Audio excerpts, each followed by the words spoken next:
I'll be honest, I was not excited for this at all, but it's really, really good actually.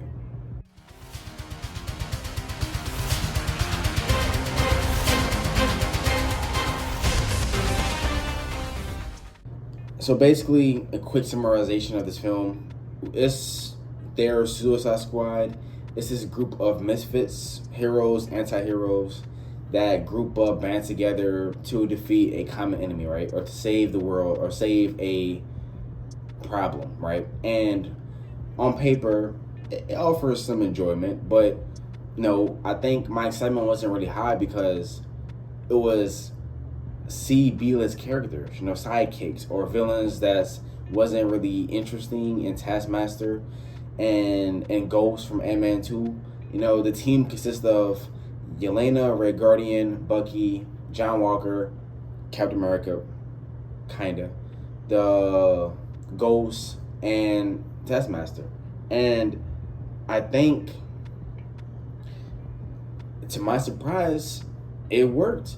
I went in cautiously optimistic because I want every movie to be good, right? I want especially Marvel movie, I want every film to be great. And I went in like, well, this would be good. You know what I'm saying? It's really fucking great. I think the main sell and main reason why I think it's good is because of the chemistry of the cast, right? I thought the writing and the performances of Florence Pugh, Yelena, Sebastian Stan, Bucky, I think everyone, David Harbour, Ray Guardian, I think everyone brought their A game and everyone played their part, right? This film is different than most MCU movies. It's pretty dark. This, it's not a spoiler, but people die. Children die, and that's a heavy subject, especially for a Marvel film, right? But the tone works in a way where it's dark here, and these themes of depression and mental illness and mental health, basically, but it counterbalances that with the comedy and the levity. I think the execution of the tone is really great. The moments where it's high is high, the moments where it's low is low, and the moments where there's quick gimmicks or quick bits of laughing, it works. The action sequences are amazing. I could definitely tell this film leaned more on practical, and I commend it for that. I love practical effects, especially in superhero movies, and I could tell a lot of sequences was practical. I'm like, it just nowadays, it's refreshing seeing practical effects, especially in today's age of modern blockbusters, right? And this film had a lot of sequences like that. I love the opening sequence in the tower fight between everyone. That was a lengthy sequence, probably about 20 minutes, maybe 30. Like that entire tower sequence where all of them meet up and they fight each other, and then they meet Bob, aka Sentry, right? And that whole sequence was amazing. Like that sequence was actually, I was surprised how really great it was. And on the Sentry, right? Segue. Wow, nice segue. I heard about Sentry from the comics. I heard about his power set. I heard that he's on a Superman level, even stronger. I doubt it.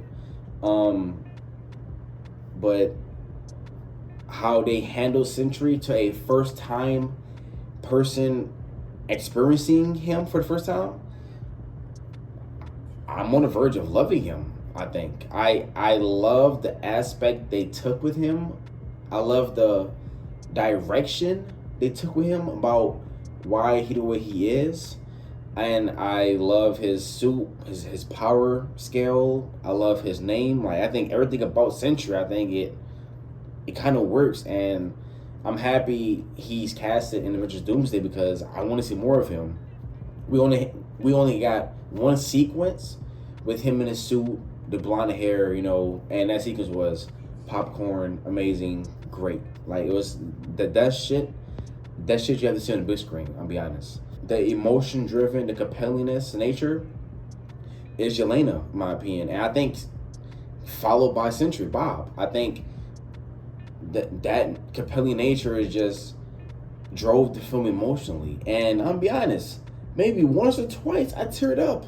I ain't cry or sob, but I got teary eyed once or twice just because of the circumstances these characters are in and went through, and seeing how they resolve or didn't resolve after all this time. That shit, cause deep, man. That shit is deep for real.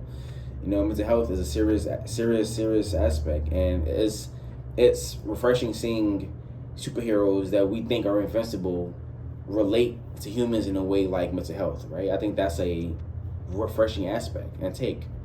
And overall, I think out of 5, I think I give it a 4.5 out of 5. I granted I did go in with low expectations because I wasn't really sure, but it exceeded expectations. The comedy, the writing, the acting, the cinematography was great. I think this is a quality film. Like, it's a quality film.